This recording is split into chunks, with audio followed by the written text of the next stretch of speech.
All right, let's talk about this Warner Brothers Netflix merger. Will it happen? Warner Brothers Discovery, Netflix, big merger here, right? Because you're talking about legacy media in Warner Brothers with HBO Max, which is like a big streamer, and then you have the biggest streamer, Netflix, walking in, taking the deal.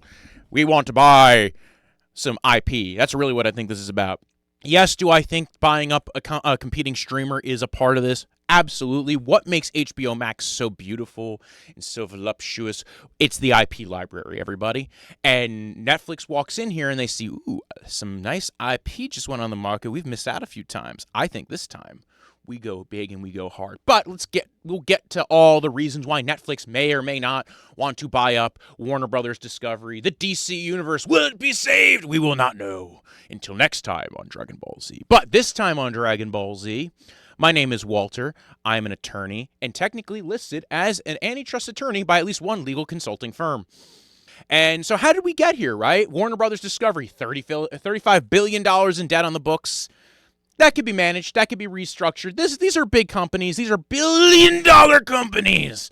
And so Warner Brothers Discovery was kind of going towards a split. They're like, listen, man, it ain't working out. We're going to go ahead and separate. Warner Brothers Discovery started taking calls, being like, maybe we could find our ex a nice, pretty friend to hook up with, right? Like, it's that girlfriend that's like, listen, I worry about him. I worry how he's going to handle it.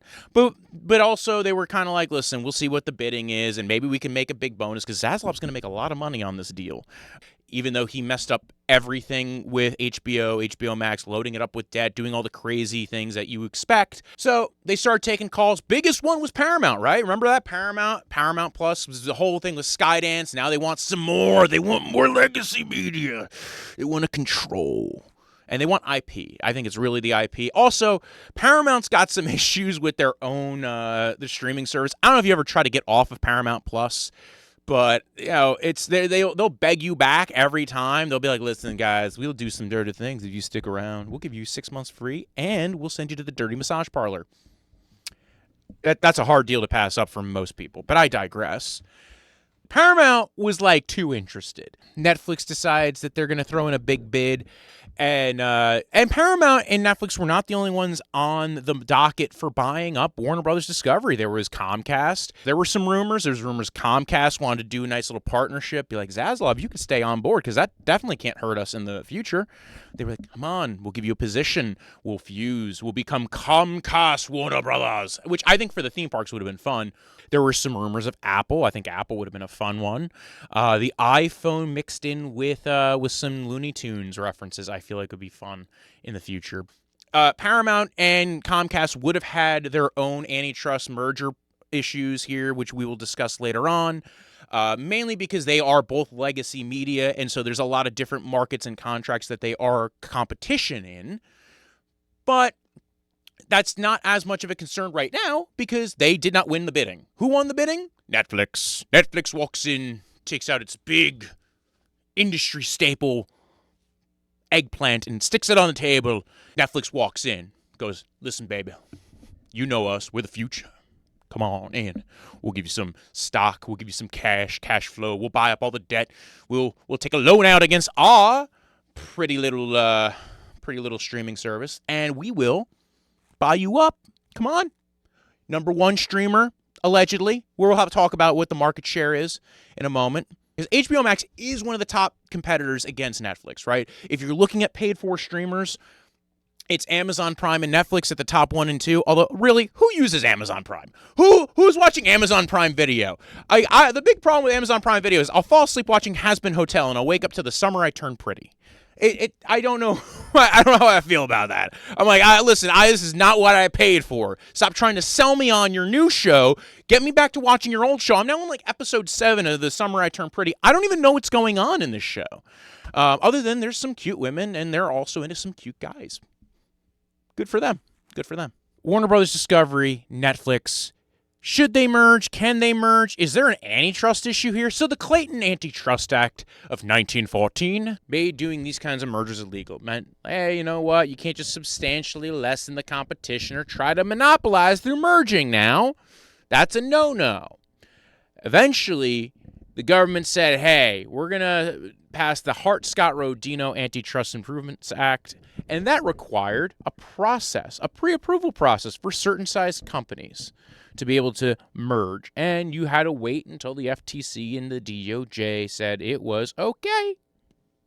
Sounds like a fair deal. The whole idea of antitrust laws, because capitalism, not even socialism, not communism, capitalism thrives on competition, right? So if you are even the most capitalist person, you don't like monopolies, right? And mergers are specifically looked at differently than already existing monopolies that happen naturally.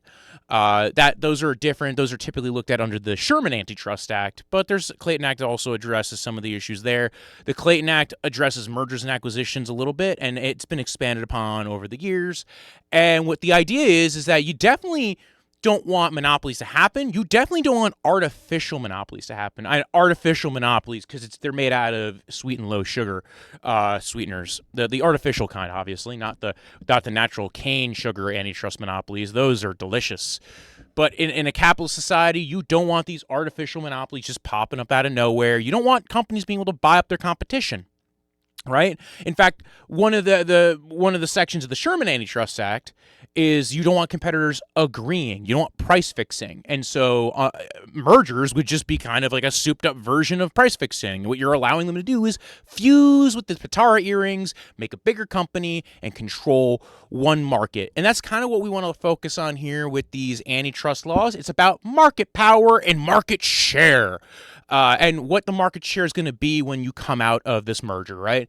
Netflix, right? One of the top streamers, if not the top streamer, depending on what you define the market as. That's also a huge part of the analysis.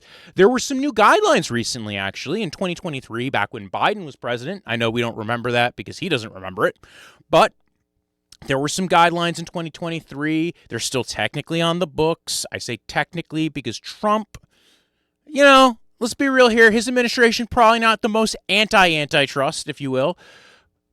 But some of these guidelines do address this, a little bit about market share in the Hirschman Index.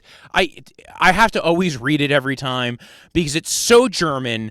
I can't say it naturally, otherwise my Polish in me would explode. But I digress. What's going to go on here with Netflix? What's part of the analysis here? Well, part of the thing with the new guidelines was this: if you get a market share above 30% after the merger, on its face, unlawful. When you do these mergers, you do some analysis, and there's different markets are coming up in this, right? Netflix's market share is not the same issue that would come up under a Comcast or Paramount merger, right? Those have more linear networks, right? CBS, ABC, Fox, those are linear networks, cable networks as well, where they have issues as well. Whereas the big issue here with Netflix is you have one of the top streamers. If you're not including YouTube, it's 1 or 2. And if you include YouTube, it's still probably 1, 2, or 3. And when you include HBO Max into that discussion, HBO Max is probably top 3 or 4 streamer, depending again on what numbers you're looking at. Currently, the estimate for Netflix is between 21 and 22% of the U.S. market. It gets even bigger when you look at international markets, to be fair. When you look at HBO Max, not a lot in the international market, not what we're worried about here as antitrust attorneys, believe it or not. We care about America and America first. That's the antitrust way, everybody. We don't care about Europe. They have their own antitrust regulations. They can go deal with it their way. But here you have HBO Max, which has about a 13%, give or take, because I've seen different numbers. I've seen 20%, I've seen 13%, but the numbers I've really seen, the combined numbers, what you really get concerned with, and a lot of the reports so far is that it would probably end up being well over 30%, maybe even close to 35%. I don't think you'd hit 40% because there's going to be kind of a drop-off, or some people who don't have one, who have the other, who have both, who might cut one, might cut the other, who might have zero eventually because, they might get tired of paying all the Netflix money. So the estimated market share at the end for streaming could be somewhere in the 30 to 35% range, maybe even higher for Netflix / Warner Brothers Discovery, the new family. And I think that right off the face right there is why I think a lot of people are saying this is de facto illegal, right? Like, this is not going to happen. But why would Netflix do this then? Well, Netflix if you've noticed, they've missed out on a lot of IP over the years. IP standing for intellectual property, also known as intangible property, which has a different thing in antitrust law. We don't have to really pay attention to it right now. This is not an antitrust course. Although if you are in law school, take your antitrust courses. They're kind of like a macroeconomics class if you wanted them, if they even offer them. They're not everybody teaches those either. But let's digress. Let's move back into Netflix. Let's chill. Why you spend so much money here, Netflix?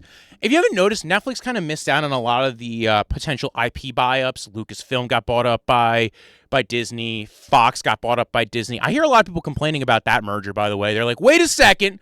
Why is everybody flipping out about HBO and Warner Brothers Discovery merging with Netflix? You didn't complain about Disney buying up Fox. We will touch on that. And it's actually about this thing called divestiture, right? Which is when you have these mergers, and especially mergers under Trump tend to lean towards, hey, like, we'll get some concessions out of you. You have to split up the big company so that you're not overpowering all these markets. In the Disney Fox case, they had divestitures. Disney did not buy all of 20th Century Fox. They did not get the sports element. They didn't get FS1. They didn't get the broadcast stations, and they didn't get the news stations because Murdoch loves news. That's actually all Rupert Murdoch likes is the news. He lives off the news. He likes to control the news. Everything else Rupert Murdoch didn't care for. He didn't like The Simpsons, I don't think. He didn't like, I don't think he even likes FS1, but he's just like, you know what? We can't sell that to Disney. They already own ESPN. ESPN has that's a monopoly probably on sports, or at least was at one point. I think that was actually one of the biggest contracts Disney made money off of back in the 2000s, is that was actually where a lot of Disney's money was coming from. This isn't a Disney course, by the way. So Disney only bought a lot of IP, and they got the other 30% that Fox had in Hulu. And you might be like, well, they got Hulu. Hulu's big. Hulu's a streamer. That was competing with Disney Plus. Disney Plus didn't exist at the time when Hulu was around, when they did this merger. That was between 2017 and 2019 that merger happened. That was right around the time Disney Plus came out, so you really couldn't adjust for market share. But also, Hulu was actually a joint venture, and 30% of Hulu was already owned by Disney. And there's actually, we talked earlier about competitors agreeing being an issue under antitrust law. There's actually an exception in case law for competitors agreeing to come together to make a new product, right? The new product here would be streaming. Hulu, 2009, back in the early days of streaming. I mean, Netflix was just this glimmer in its grandpa's eye where they were mailing out DVDs to friends through a warehouse and the mail. And at that time, Hulu was like, we could be ahead of something, and they didn't really get ahead of it. They were like the first over the fence, and they forgot. So we know why Fox and Disney don't really count in the same way that this situation gets looked at, because we look at the market, and what's the comparable market here, right? Netflix and Warner Brothers Discovery. I mean, Netflix probably wouldn't be buying Warner Brothers Discovery if it wasn't for two things: HBO Max, the IP log. The IP log is huge, and I think that's a huge reason why Netflix got into this. I don't even think they care that much about HBO Max. They do care about it. I'm not saying they don't. HBO Max is basically built off of the IP log that Warner Brothers Discovery has. When I say IP log, I mean TV shows, movies, things that they can license out. They've been doing that. They've licensed stuff out to Netflix, who has contracts with them. They also have control over theatrical releases, things like that, which we've heard a little bit talk from Ted Sarandos, the CEO of Netflix, saying, like, listen, guys, we're going to just, like, cut down a little bit on the releases as it is. It's just not economical for people. We just want to go ahead and, like, we think we're the future. And we will address, I don't know how we address that one, other than it sounds like he doesn't care about theatrical releases at all. But I don't think it's the concern. The concern is HBO Max and Netflix. It's a really easy analysis here, even if you consider YouTube a competitor. And that would be the biggest competitor that the other competitor against Netflix for top streamer is Amazon Prime Video. Technically has 20-something% of the market share. Netflix is kind of the real top dog when you don't count YouTube and Amazon Prime. Now, they're going to argue you do count Amazon Prime Video, you do count YouTube, and I think there's arguments for both of them. I think YouTube has a bigger argument for not being included, although they have NFL, they have the NFL Game Pass, they have the biggest sports package I think currently out there as far as that goes with football. You could watch all the games. This isn't an advertisement. Don't watch all the games, or watch all the games. I have it, so it's fine. But YouTube is not in the same competition because they're not also in the same labor market, I think would be one of the issues that you'd argue if you are the federal government. You're saying, wait a second, YouTube does not hire actors most of the time. You did when they had YouTube TV and YouTube Red, and they came out with Cobra Kai. They were originators of Cobra Kai. But now Netflix dealt with Cobra Kai and finished it up. Not always in the best fashion, to be honest. Although the ending was good. The ending was great. But the beginning of the 6th season was a little slow. I'm just going to say it was a little slow. That was my review, by the way, of Cobra Kai. So, YouTube, are they in the same market? A little bit debatable. It's free. They're mostly advertising. They don't pay individual. It's a different kind of streamer. But you could easily make the argument that is competition, and that should be part of it. That's where this kind of debate comes in. That becomes the litigation in monopoly cases when you're litigating stuff under the Sherman Antitrust Act, and you're trying to say they're attempting monopolization. Are these two people competitors agreeing not to compete? What is this vertical integration, horizontal integration? I'm just saying words now that are part of antitrust law, but we're not doing that deep of a deep dive, I hope. So that's part of the analysis. But why would Netflix do a failing thing? Well, this is a process, right? They go ahead, they do this whole thing where they bid, they come to an agreement, they put down a $6 billion, almost $6, I think it's $5.8 billion breakup fee, a $5.8 billion breakup fee. Holy shnikes, everybody.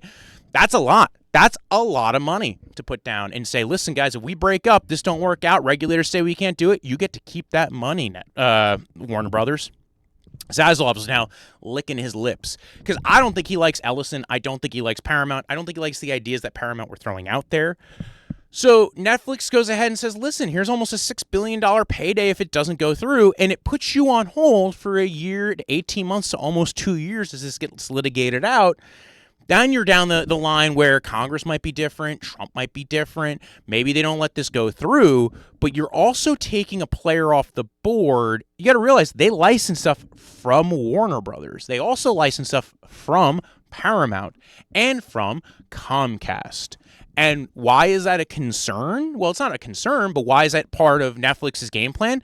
Well, if a competitor buys up this IP library, especially a competitor who has no interest in licensing out to them, say Apple. I think Apple might have been more in play than we were thinking, folks. But say Apple was in play, although I don't know, because if Apple wanted to outbid everybody, they could have in a snap. Because the $6 billion fee to break up this deal, that's only 1/6 of what, or it's less than 1/6 of what Netflix made last year, $39 billion. Apple made 10 times that, actually over 10 times that amount last year in $416 billion. $416 billion. So, no, Apple wasn't necessarily, maybe Apple was intrigued by the idea. Maybe they wanted the IP. Maybe they weren't super invested quite yet. Or maybe they wanted to see how this played out, because if it fails in the future, maybe they get a discount on the price from Warner 2 years down the line. But Netflix right now is probably going, you know what? Better to take it on us and not Paramount, who we negotiate with to go ahead and license out their IP. Now we'll have our own IP. And this is, I think, part of the reason why Paramount is really upset. Paramount is really upset, everybody. I don't know if you've heard. David Ellison is annoyed, and he went straight to Trump and was like, listen, man, this is not fair. I wanted it. Because, that's the Ellisons, everybody. They're really rich, but they're also Karens. They're technology Karens, and they're also, I guess, apparently media Karens now, too, which is just Karen for short. But Karen Ellison, I mean, David Ellison and Larry Ellison, combined, that's the fusion of it. They have their own mergers as well. They go to Trump. They're saying, guys, you can't let this go through. They'll have too much monopoly power. And I think there's an argument. I think it's true. I think they will have too much market share. I think they'll have monopoly power. They'll have 1/3 of the market of streaming for paid streaming platforms, not counting YouTube. So when you get to that point, you go, okay, Paramount is really upset. Comcast was also in the market for this as well. Comcast was intrigued. They were going to the Middle East. They were saying, oil barons, come hither. Come join us so we can also have a stake in HBO Max. But both of those companies would have to do these things called divestitures, right? Comcast and Paramount have broadcasters. They have news stations. And, you can't let the guy who owns CNN also own CBS and MSNBC. You would need some kind of protective custody kind of thing going on here. Maybe an ombudsman. That sounds very, very weird. Hard to say. It also sounds like a character from that Zack Snyder.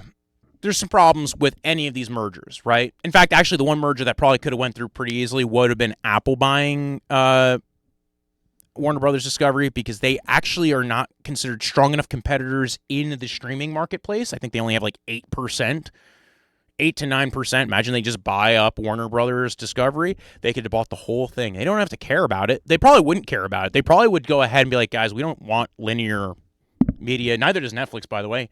Netflix has made it very clear we're not big on linear media. We don't want theatrical releases. We don't care about that. We'll pretend that we do so that people will stay in it with us for a little bit. Doesn't sound like we're killing the theater releases of the world. Paramount, though, does have theater release contracts, and so does Comcast. They would have actually other issues in regards to this merger. Somebody else who doesn't like this merger, though, the unions. I know. Labor. Labor doesn't like this at all because they are the ones who had to negotiate the strikes the last couple of years. Remember the Screen Actors Guild strike? Remember the Writers Guild strike? They had some concerns. This merger would not be good. Actually, any of these mergers are probably not super good for Hollywood. I think Netflix is the one they're most afraid of, because you got to remember during the strikes, there was a little bit of the MPAA had a little bit of a split, right? You had legacy media over here, which was Comcast, Paramount, Warner Brothers. You had Netflix, Apple, and Amazon Prime on this side. And they had different timelines, right? The ones that had broadcast media, linear media, that needed these contracts to keep going forward, they were the ones who wanted to get this deal done because they want the actors in the studio. They want to keep moving. They have TV shows. They have things to make. Apple can wait. Think how long it takes for a Netflix show to come out. I mean, Stranger Things took 3 years at this point. It took forever. I was a young man last time I watched that show, and now I'm elderly. I digress, though. As you will hear me say 1,000 other times on this video, Netflix is sitting there going listen, we have to take a shot. We have to take a shot, because if we do manage to get it through, we get one of the biggest IP libraries in Monopoly, which I love that game, and they probably love it too, because 30% market share streaming is huge. And to be able to listen, if you're a company, you're going to take that shot 9 times out of 10 out of the week and make the government tell you no. Paramount needs this merger. I think Paramount needs this IP, because they know if they miss out, and then they're having to negotiate their licensing with Netflix, they are SOL. Because now Netflix has a lot of leverage. They now have this big HBO library that they could just flaunt around like a big floppy turkey. And they get to walk in and turkey block Paramount in buying this, and Comcast, because they negotiate against them. Well, guys, there's one less player on the market to negotiate these licenses with. There was always going to be one less player on the market, right? In theory. Why not us? Netflix just looked at it and went, what about us? Why can't it be us? It could be us. We could own the Warner Brothers. Wacko, Yakko, and Dot. So Netflix goes ahead and says, screw it. We're going to throw our hat in the ring. Paramount, definitely upset. They're threatening hostile takeovers. They're going to Trump crying. Comcast hasn't made that much noise. I wonder if they're sitting there going we'll wait. We'll see it through, white boy. They also would not have as much of an issue on the streaming platform. I mean, Paramount barely has a streaming presence as well. Paramount Plus, who has that, really?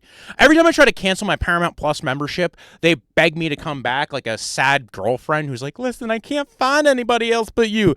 Sad boyfriend, I can't find anybody else but you. Sad dog. Ah, ruff, ruff, ruff, ruff, ruff. Okay, Mikey, we'll get you back. Don't worry.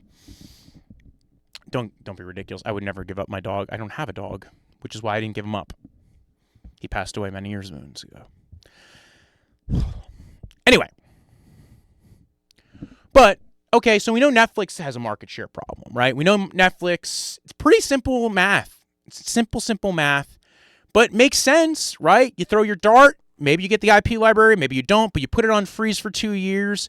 So now everybody else has to sit there and wait till this all gets litigated out 2 years down the line. You don't know where Paramount Plus is. You don't know how desperate they are for this. They're kind of being like left up the creek. Same thing with Comcast. Maybe everybody weakens down. They have to buckle down because, again, HBO Max is just sitting there for the next year and a half with its turkey leg out being like, all right, I guess we're just here now. And remember, Warner Brothers Discovery does have contracts with theatrical releases all the way up to 2029. Yeah, they all have linear media issues except for Netflix and Apple. Comcast also happens to have, Comcast with ABC. Comcast has NBC, and they have MSNBC, and there might have to be some divestitures there, which is just a funny way of saying we're going to split up the company, so we're going to all have a little bit of a mix. It's like we're playing a little bit of three-card Monty with the assets, everybody. Three-card Monty. Asset. And right now, the rumored asset mill here is Netflix doesn't want any of the TV shows. Not that they don't want TV shows. They don't want the networks. They don't want linear media. They barely care about theatrical releases, but they do want the studios, and they do want the movies, and they do want the IP, because that's the valuable asset. It's what makes HBO Max valuable, is the IP. Delicious IP. It's why Paramount wants to be a part of it. It's why Comcast wants to be a part of it. But I digress. Paramount has some problems as well. Again, their Herfindahl index would be maybe not as bad as Netflix's numbers, but they would be, they would have to do some, like I said before, divestitures. Political influence, sports contracts would come up as well. They also have their own investment into sports media and such. So where do we go from here? What happens if Trump okays this merger, the next merger, Paramount, Comcast with their Khashoggi money? It's not Khashoggi, is it? No, it's Khashoggi's the guy who they did naughty things to. And by naughty, I mean just you can't say it on TV, naughty. I just not that well, you know what I mean. But yes, Saudi money possibly might be going in there. Middle East money. We know it's Middle East money. So what happens then? If one of these deals, one of these big deals that's not Apple goes through, could somebody step up? Yes. And that's where the hero of the story comes in, everybody. California. California, obviously a place where a lot of these movies are made, big investment in the studios, what's going on here. So, what happens if Trump okays one of these mergers, whether it's Netflix, Paramount, Comcast, Apple even? Well, in comes California, or one of the state attorney generals, because this is what happens with antitrust law. What allows you to do is you can have a state attorney general step into the shoes of the federal government and say, listen, sir, we're going to stop you now. And California has a big investment in cinema. They are Hollywood home, Born of the Brave, or Born of the Hollywood, I don't know. But they can step up, and they are the ones with the money to be able to do it. Maybe you have a little bit of New York backing out there as well. New York has some investment in that media, as well as actually New Jersey, because New Jersey now has added so many studios over the last few years thanks to that tax credit. Some deals going on under Phil Murphy. Finally did something right. I think did a few things right. I'm not going to knock Phil Murphy on this, at least not at this moment, not at this venture. My theory is it doesn't go through eventually. I don't know when, I don't know where, I don't know what happens eventually, but I also don't think it goes to Paramount either, because it doesn't sound like David Zaslav likes Ellison at all, and I think he's a little bit like, listen, guys, I don't like Larry Ellison. And, Comcast was a funny one. I thought that deal was interesting. The few details I got on the Comcast deal, at least what I was able to read in the Etherverse, was apparently Comcast was offering kind of more of a partnership, like, we could be brothers. We can make this a marriage that works. Let's come together times. Let's be the big, sexy legacy media that we could always be. We'll give Zaslav a whole room to himself. He'll have his own job, his own place in a whole building. He could do things. Zaslav, come. We have cookies and Middle Eastern money. That was the rumors. I don't know what ends up actually happening from Comcast's perspective. don't. It would be the most fun one because they have the coolest theme park. So you would now be able to add some DC characters to those parks as well. Maybe, who knows? Depends on the licensure rights. We don't actually have full details on that. I digress. I don't think Netflix goes through. I think there's some reasons why it doesn't go through. I think that they did it anyway because, one, it was worth the Hail Mary. Two, it was worth the IP. Three, even if it doesn't go through, even if the Hail Mary doesn't work, for $6 billion, they bought some time to open up the market, see what else happens. Maybe Warner Brothers Discovery changes their mind on wanting to sell out assets. They didn't even sound like they were entirely sure they wanted to sell the assets before to pay off their $35 billion in debt. It sounded like maybe they had some other plans. Maybe they're going to get some other cash flow from some other places. Who knows? But I think anytime you have a big bidding war for one of the top streamers and the winner of that bidding war is the top streamer or potentially one of the top streamers, you were going to have this issue. This dominance in the market was always going to be a concern. In the end, Netflix, you better chill. I don't think you're getting HBO Max. I'm probably wrong. I'm almost entirely wrong. Because, I mean, listen, we know Trump can be bought. We also know that Ellison has already tried to pay for Trump. Skydance and Paramount and all, they've capitulated many a time. So they are probably sitting there going like, listen, man, you better. We took Colbert off the air for you. You dirty man. And so that's why I think Ellison's going to really put his thumb down. And I think what's going to happen is if this goes through, if Netflix ends up winning, Colbert gets a new contract. Because I think Ellison's going to be like, yo, listen, it's going to be every night. Barry Weiss is going to go down to Colbert's studio and be like, listen, Colbert, you get a whole new deal, a whole new world. Anyway, guys, I am an attorney, technically. You could follow me at BROJO. Death is in the end of life. Punch like a delicious drink you drink in the summer.